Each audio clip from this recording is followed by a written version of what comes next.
नमस्कार, metro city देख रहे हैं आप और मैं हूं आपके साथ गौरव राजेंद्र। बुलेटिन की शुरुआत करते हैं। खबर गुरुग्राम से है, जहां नखरौला गांव के एक घर में बम पटाखों के विस्फोट होने से मकान के 2 कमरे समेत छत गिर गई, जिसमें एक ही परिवार के 6 लोग घायल हो गए, जिन्हें यहां से आरवी अस्पताल हयातपुर भेजा गया था। वहां से 4 घायलों को दिल्ली के सफदरजंग अस्पताल रेफर कर दिया गया। बाकी 2 घायलों को गुरुग्राम के सिविल अस्पताल भेजा गया है। फिलहाल मौके पर पहुंची पुलिस टीम आगे की जांच कर रही है।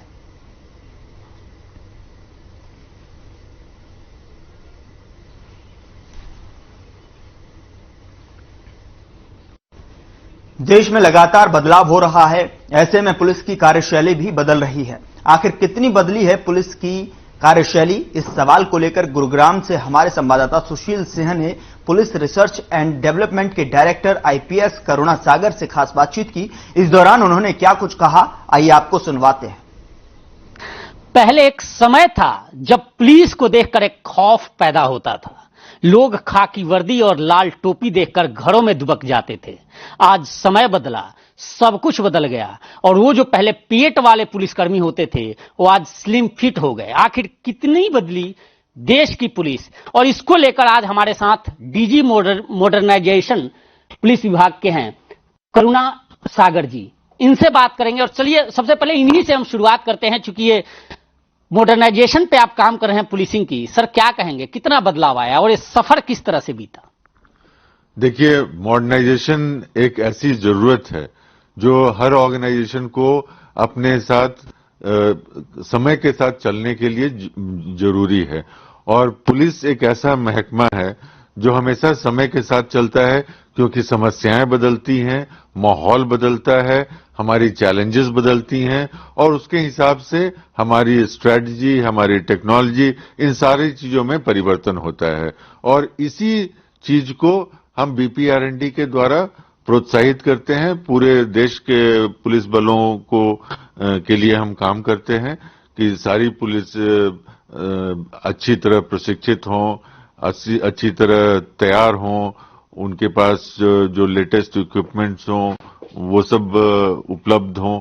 तो इन सारी चीजों के लिए हम लोग यहाँ पर काम करते हैं। नहीं, एक्चुअली आपने तो बता दिया कि रिसर्च, अब हमें भी समझ में आ रहा है कि पुलिस रिसर्च डेवलपमेंट का आप वर्क कर रहे हैं, लेकिन ये आम लोग जो दर्शक हैं, जो देख रहे हैं, वो जरा ये नहीं समझते कि सब कुछ आपने बदल दिया तो लाठी चलाने का तरीका तो नहीं बदला। आज भी वैसे ही पुलिस लाठी चलाती है जैसे पहले चलाती थी।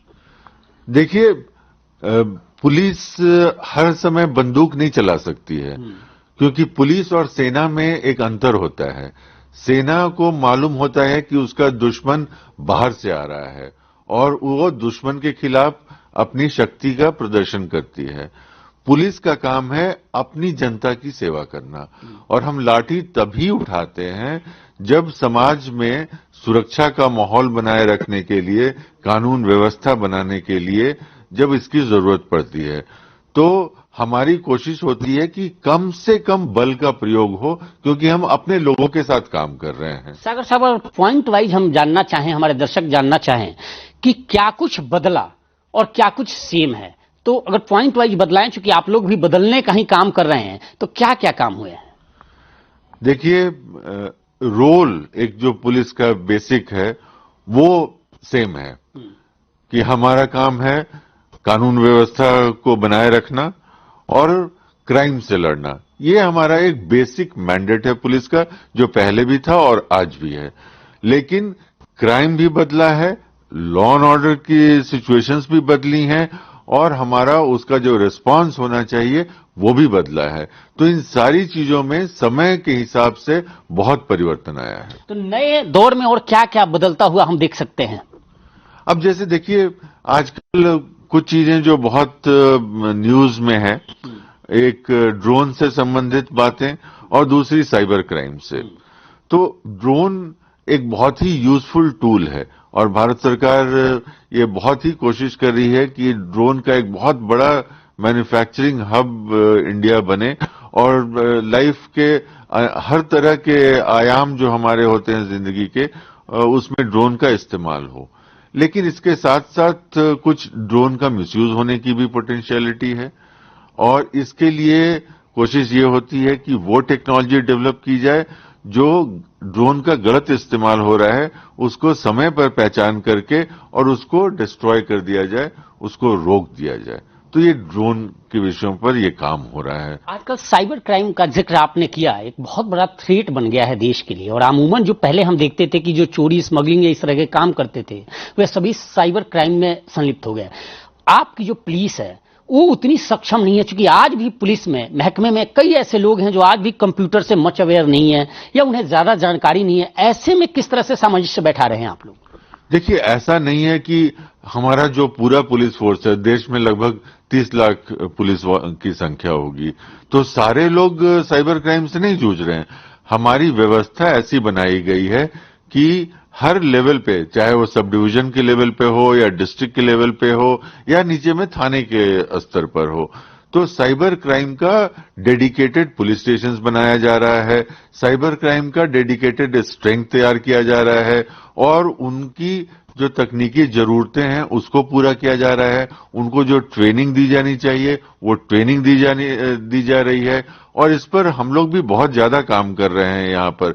और आपने हाल के दिनों में सुना होगा, Indian cyber crime coordination centre जो I4C के नाम से मशहूर है, वो गृह मंत्रालय में, केंद्रीय गृह मंत्रालय में वो एक स्कीम लागू हुआ है और उसी के तहत साइबर क्राइम से लड़ने की पूरी रणनीति देश भर में बन रही है। ये थे bureau of police research and development के डायरेक्टर आईपीएस करुणा सागर जी, जिन्होंने साफ तौर पे कहा कि पहले पुलिस को देखकर जो खौफ होता था, आज पुलिस वो पुलिस नहीं रही, आज साथी है, सहयोगी है और आप बेधड़क होकर अपनी बातें पुलिस के साथ शेयर कर सकते हैं। सदैव तत्पर रहेगी और भविष्य में भी बहुत कुछ बदलता चेहरा पुलिस का आप देख सकते हैं। फिलहाल इस पेशकश में इतना ही। देखते रहिए हर खबर। एक और सरकार जहां प्रदेश में शिक्षा के स्तर को सुधारने के लिए हर संभव कोशिश कर रही है, जबकि दूसरी ओर निजी स्कूलों की मनमानी लगातार जारी है। ताजा मामला गुरुग्राम के पटौदी के डीपीएस स्कूल से सामने आया है, जहां 134A नियम के तहत दाखिला लेकर पढ़ने वाली छात्रा को स्कूल से निकाल दिया गया। बता दें कि शिक्षा विभाग की ओर से 134A नियम के तहत आर्थिक रूप से कमजोर विद्यार्थी को दाखिला देने का प्रावधान है। इस नियम को लेकर निजी स्कूल संचालकों और अभिभावकों के बीच में भारी खींचतान देखने को मिलती है। डीपीएस स्कूल ने 8वीं की छात्रा अंशिका को स्कूल से निकाल दिया तो उसने भी बीओ ऑफिस के सामने जाकर अपनी क्लास लगा दी और वहीं बैठकर अपनी पढ़ाई शुरू कर दी। छात्रा का कहना है कि जब तक अलग स्कूल को उसको एडमिशन नहीं दिया जाएगा तब कि वो बीओ ऑफिस के सामने ऐसे ही पढ़ाई करती रहेगी।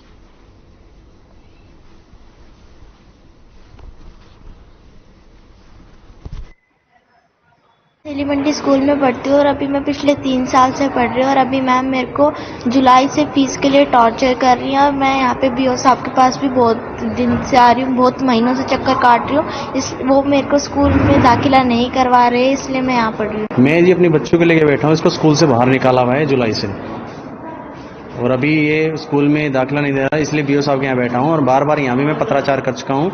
मैंने पटौदी प्रशासन को, एसडीएम साहब को लिखित तौर पे और पुलिस प्रशासन को सबको दे रखा, पर मेरा कहीं से कोई समाधान नहीं हो रहा है। इसलिए मैं बच्चे को अपने यहाँ लेके बैठा हूँ कि यहाँ मेरी बेटी को स्कूल में बैठाने की व्यवस्था की जाए। इसका बच्चे का दाखिला 134A में डीपीएस स्कूल में हुआ है और वहाँ कोई स्कूल को कोई गलतफहमी हुई है तो इस बच्चे को स्कूल से बाहर किया है और इस संदर्भ में उनसे काफ़ी पत्राचार भी हमारा हुआ है, परंतु ये समाधान अभी इसका हुआ नहीं है। उसके लिए जिला मौलिक शिक्षा अधिकारी को भी पत्र लिखा गया है और इसका शीघ्र समाधान करवाने का प्रयास किया जाएगा ताकि बच्चे की शिक्षा सही तरीके से चलती रहे। उधर साइबर सिटी गुरुग्राम के सेक्टर 53 में सीएम फ्लाइंग की टीम ने छापा मारा।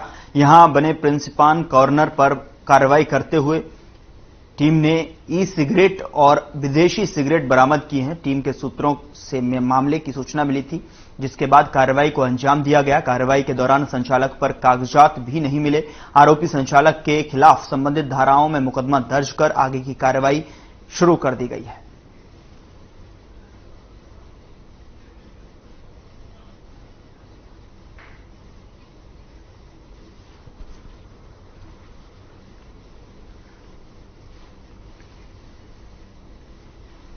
उधर फरीदाबाद में उप मुख्यमंत्री दुष्यंत चौटाला का आदमपुर उपचुनाव को लेकर बड़ा बयान सामने आया है। उन्होंने कहा है कि पार्टी के राष्ट्रीय अध्यक्ष ने 4 दिन पहले ही बोल दिया था कि वे अपने गठबंधन धर्म को पूरी तरह से निभाएंगे।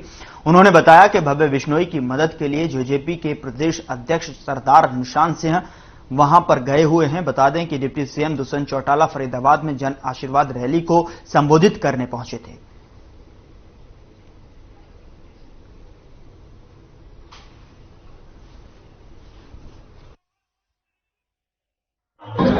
साथियों से मिले भी हैं और आगामी चाहे वो कॉरपोरेशन के हो चाहे वो जिला परिषद के हो, संगठन को और मजबूत किया जाए और कैसे हर वार्ड के अंदर जाकर संगठन की ताकत बढ़ाई जाए, उसके ऊपर कार्यकर्ताओं से चर्चा करी है।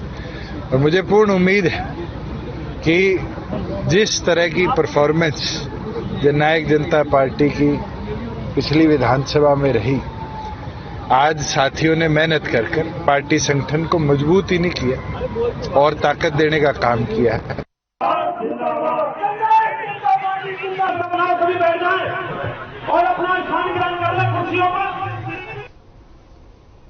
अगली खबर का रुख करते हैं। गृह मंत्री अनिल विज ने सोनीपत की मेड इन फार्मास्यूटिकल कंपनी को लेकर कहा कि कंपनी के प्रोडक्शन पर रोक लगा दी गई है। इसी के साथ उन्होंने आम आदमी पार्टी पर भी जमकर निशाना साधा। विज ने कहा कि आपके नेता और कार्यकर्ता रंगे हुए गीदड़ हैं, जिनका अब रंग उतरने लगा है।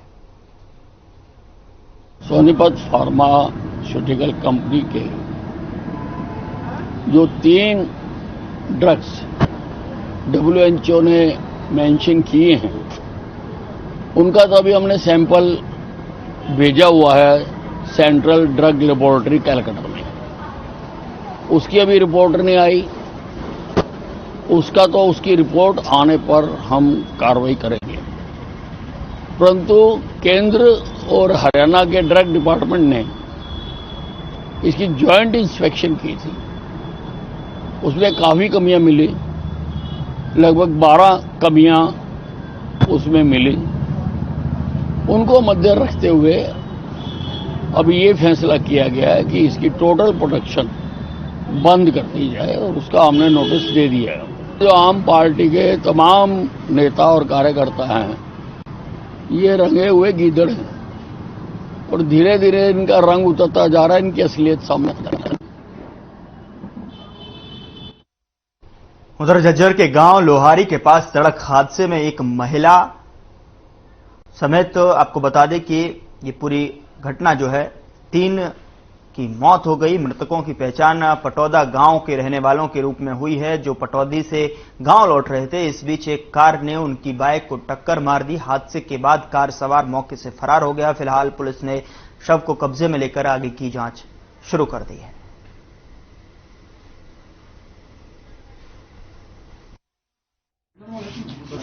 मामला ये है, ये अपने पटौदी से पटौदा गांव के लिए जा रहे थे तीनों, मनीष और ये नेत्राम और पिंकी, जो नेत्राम की घरवाली थी। ये तीनों एक बाइक पर बैठ के हुए जो लोहारी DHL वेयर हाउस है उसके पास में इनका वहां पर एक गाड़ी थी, ओरा गाड़ी पंजाब नंबर, उसके साथ एक्सीडेंट हुआ है। गाड़ी ज्यादा स्पीड में थी और तीनों ऑन द स्पॉट एक्सपायर हो गए। गाड़ी चालक मौके से भाग गया। उसको अभी गाड़ी वही है, गाड़ी को लेकर फिर गाड़ी चालक के खिलाफ कार्रवाई। उधर फरीदाबाद से मारपीट का एक वीडियो वायरल हो रहा है। ये वीडियो बाटा चौक पुल के पास का बताया जा रहा है, जो कि कार और ऑटो में टक्कर हो गई। टक्कर के बाद कार चालक ने ऑटो ड्राइवर ने बुरी तरह से पिटाई कर दी। कार और ऑटो में टक्कर हुई, जिसके बाद कार चालक ने बुरी तरीके से ऑटो चालक की पिटाई कर दी। मारपीट का वीडियो वायरल हुआ। तस्वीरों में आप देख सकते हैं कि किस कदर कार चालक ऑटो वाले को पीटता हुआ दिखाई दे रहा है।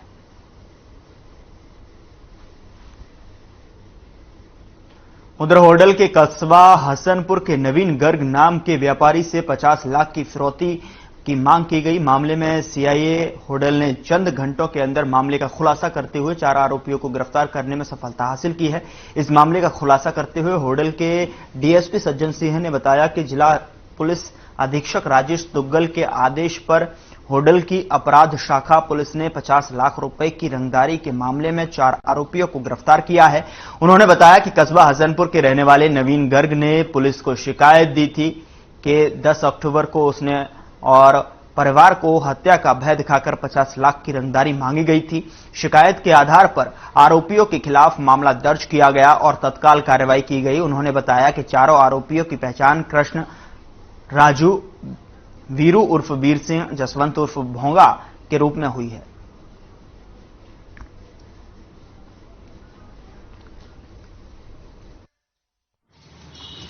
ये 4 आरोपी में से 2 आरोपी तो रहने वाले हैं माहौली गांव के, एक लेखी गांव का है और एक है हसनपुर गांव का। क्या नाम है? जो मेन आरोपी है वो वीर सिंह है, दूसरा कृष्ण, तीसरा जसवंत और चौथा राजू। ये कितने लोग गिरफ्तार किए? कितने आरोपी? इसमें 4 आरोपी गिरफ्तार किए। तो सर क्या काम करते हैं चारों चार? इसमें से एक कहता जो मेन आरोपी है वीर सिंह, उसका है सैलून का काम। उधर फरीदाबाद के सेक्टर 62 में सड़कों की हालत खस्ता है। दरअसल बरसात के बाद से ही यहां की सड़कें पूरी तरह से धंस गई हैं, लेकिन इन गड्ढों की तरफ हरियाणा शहरी विकास प्राधिकरण के अधिकारी कोई ध्यान नहीं दे रहे हैं। आपको बता दें कि सड़क पर काफी संख्या में वाहन निकलते हैं और रात को सड़क पर अंधेरा पसरा रहता है। यहां पर सैकड़ों बेसहारा पशु बैठे रहते हैं। अंधेरे में इन गड्ढों में गिरने और पशुओं से टकराने के कारण कई लोगों को चोट लग चुकी है। वहीं स्थानीय लोगों का कहना है कि कई बार एचएसवीपी के अधिकारियों से शिकायत की जा चुकी है, लेकिन अभी तक समस्या का कोई समाधान नहीं हुआ।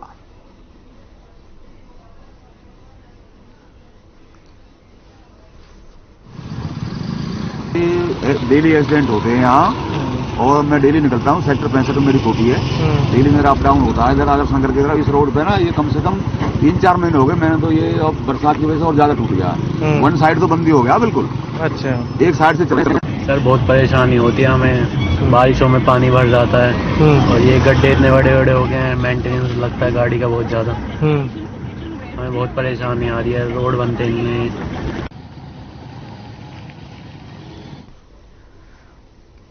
उधर बारिश के बाद कई क्षेत्रों में जलभराव की वजह से लोगों को काफी दिक्कतों का सामना करना पड़ रहा है। आपको बता दें कि जिस तरीके से लगातार बारिश हो रही है उससे लोगों का जीवन अस्त व्यस्त हो गया है। सबसे ज्यादा बुरी हालत ग्रामीण क्षेत्रों की है।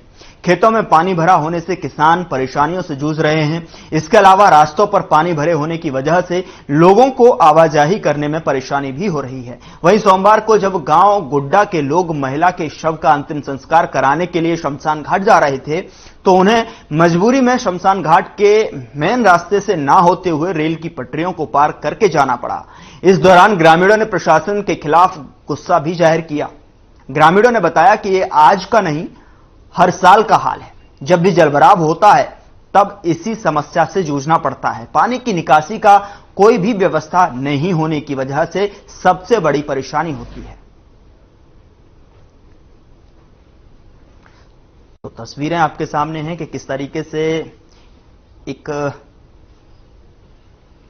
महिला का शमशान घाट ले जाते हुए बारिश से मुसीबत बन गई। देख सकते हैं अंतिम संस्कार के लिए जब एक महिला के शव को शमशान घाट पहुंचाने में दिक्कतें आई।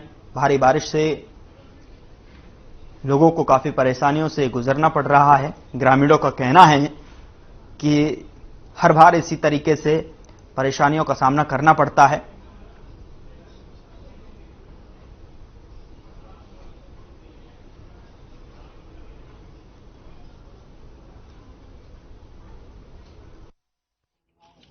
अंधे की राजा की नगरी कहाँ तक देखेगी, नहीं तो अंधे की राजा की नगरी कहाँ तक देखेगी, नहीं तो पानी की तो निकासी हो सकती है।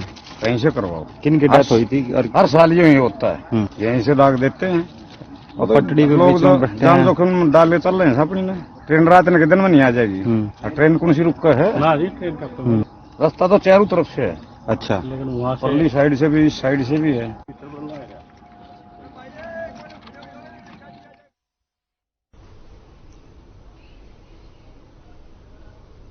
उधर किसानों की आमदनी को बढ़ाने की कवायद में कृषि अधिकारी जुटे हुए हैं। सोनीपत में कृषि विभाग ने आगामी रबी सीजन में सरसों के रकबे को बढ़ाने का फैसला किया है। इसी के चलते किसानों को फ्री में सरसों का बीज वितरित किया जा रहा है ताकि अधिक से अधिक भूमि में सरसों की बिजाई हो सके।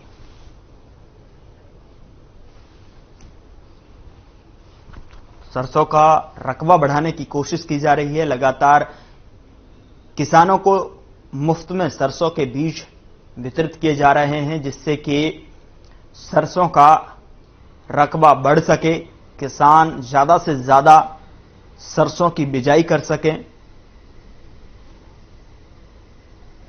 उसी के तहत जो है किसानों को मुफ्त में सरसों का बीज वितरित किया जा रहा है। लगातार कृषि विभाग जो है किसानों को मुफ्त में सरसों के बीज वितरित कर रहा है जिससे कि सरसों का रकबा बढ़ाया जा सके।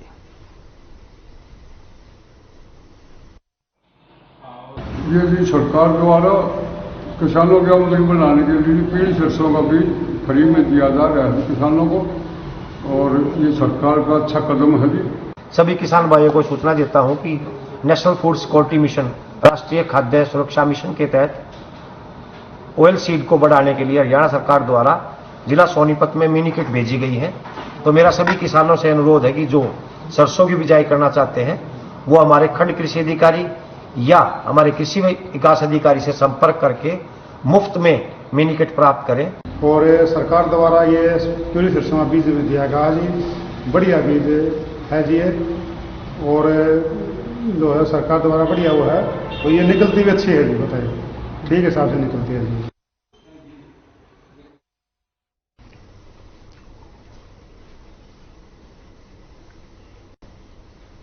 फिलहाल बुलेटिन में मेरे साथ इतना ही। नमस्कार।